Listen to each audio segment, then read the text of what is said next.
గాక. రాసుల 2వ గ్రంథం నుంచి దేవుని వాక్యాన్ని చదువుకుందామండి. రాసుల 2వ గ్రంథము 4వ అధ్యాయం చదువుకుందాం.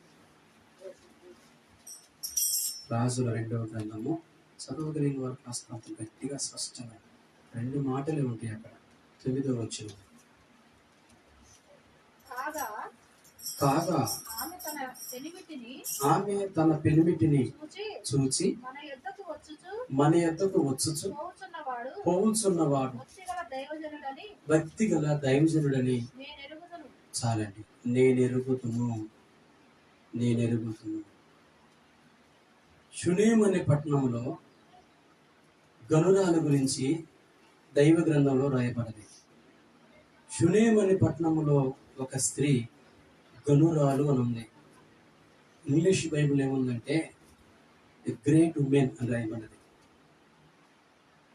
ఆ గనురాలు భర్తతో అంటున్న మాట ఏంటంటే, మన యొద్దకు మన పట్టణానికి కానీ మన మార్గంలో కానీ మన ఇంటికి కానీ వచ్చుచూ పోచు ఉన్నవాడు భక్తి కలిగిన దైవజనుడని నేను ఎరుగుదును అని గనురాలైన స్త్రీ భర్తతో చెబుతుంది. ప్రియులారా, అయితే ఏంటి అని అడిగి ఉండొచ్చు ఆయన.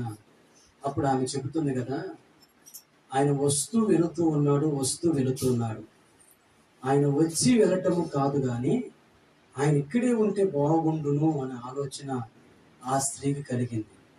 సహజంగా పురుషులు ఏం చేస్తారంటే, సర్లే అని కొంచెం వెయిటింగ్ లిస్ట్లో పెడతారు. కానీ గనురాలి యొక్క భర్త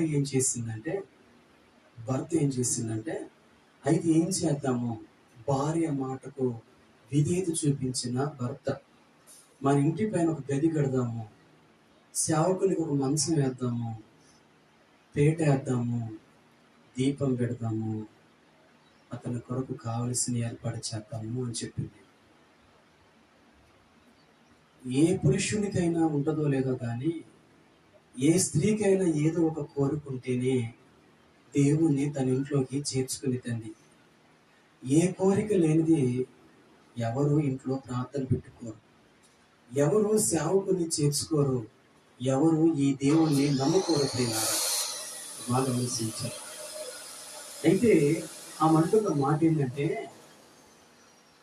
మన ఇంటికి వచ్చుచూ పోవచ్చున్న దైవజనుడు భక్తి కలిగిన వాడని నేను ఎరుగుదును అన్నది. భార్య ఎంత కరెక్ట్గా ఉంటే